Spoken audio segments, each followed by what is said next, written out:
Hello friends, आज हम specific relief act के सेक्शन 5 से सेक्शन 9 के बारे में डिस्कस करेंगे। स्पेसिफिक रिलीफ एक्ट का सेक्शन 5 ये कहता है recovery of specific immovable property. इसको एक एग्जाम्पल से समझते हैं।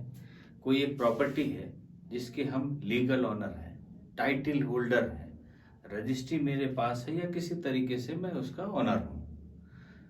अदर पर्सन जो हमारे उस प्रॉपर्टी में इलीगल तरीके से रह रहा है, हमें उसका पोजीशन लेना है, तो हमें कोड ऑफ सिविल प्रोसीजर के तहत न्यायालय में एक बार डालना पड़ेगा और अपनी टाइटल और नीड को सिद्ध करना पड़ेगा कि वो व्यक्ति हमारे प्रॉपर्टी में अवैध तरीके से रह रहा है और उसके पोजीशन को हम न्यायालय के आदेश से वापस ले सकते हैं। ये हमारा सेक्शन 5 कहता है, लेकिन 12 ईयर के भीतर।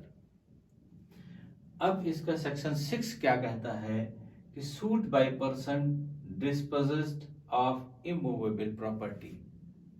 इसको एक एग्जाम्पल से समझते हैं कि किसी प्रॉपर्टी के हम लीगल ऑनर हैं, हमारे पास रजिस्ट्री है, हम बैनामा होल्डर हैं, हमें किसी तरह से मिली हुई है वो प्रॉपर्टी, और हमारे उस प्रॉपर्टी में एक व्यक्ति को हमने एग्रीमेंट करके रख दिया है, पोजीशन दे दिया उसको। एग्रीमेंट में ये शर्त रखी है कि वो 3 साल तक हमारी प्रॉपर्टी पर रहेगा।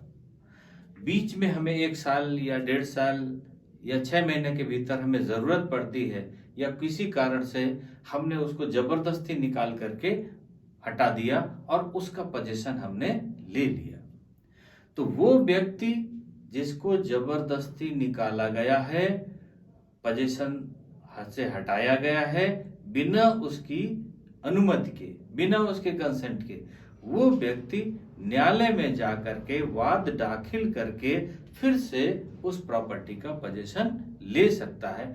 लेकिन उसको वाद दाखिल करने के लिए एक लिमिट है, वो लिमिट है 6 मंथ। जिस डेट से वो व्यक्ति निकाला गया है उस डेट से मुकदमा 6 मंथ्स के अंदर वो न्यायालय में फाइल कर सकता है। दूसरी शर्त क्या है, अगर उसको गवर्नमेंट ने निकाल दिया तो वो केस फाइल नहीं कर सकता। थर्ड क्या है कि जो भी न्यायालय उसका ऑर्डर करेगा या डिक्री करेगा उसके खिलाफ में उसकी अपील या रिव्यू नहीं होती है। इसका सेक्शन 7 क्या कहता है, recovery of specific movable property. कोई भी हमारे पास कास्टली मूर्ति है और उसके हम लीगल ऑनर है, टाइटल होल्डर है, वो हमारी मूर्ति किसी अदर पर्सन के इलीगल पोजीशन में है, उसे हम जबरदस्ती नहीं ले सकते।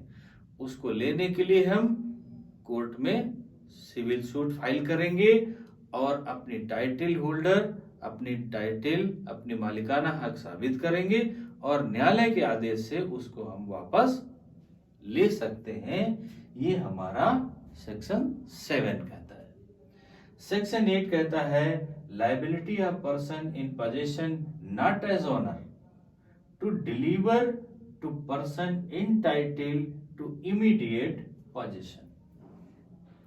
इसको एग्जाम्पल से समझते हैं।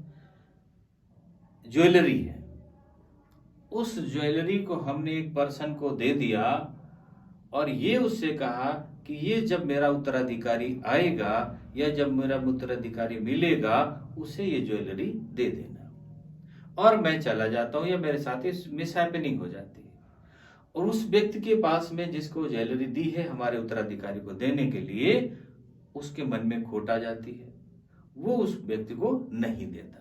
हमारे उत्तराधिकारी को पता चलता है कि ये ज्वेलरी हमें देने के लिए कही गई थी और उसके हम लीगल ऑनर हैं, डॉक्यूमेंट्री प्रूफ है, तो उसको न्यायालय में जा करके उस व्यक्ति के खिलाफ जिसके कस्टडी में, जिसके पोजीशन में ज्वेलरी है, दायर कर सकता है और उसको वापस ले सकता है।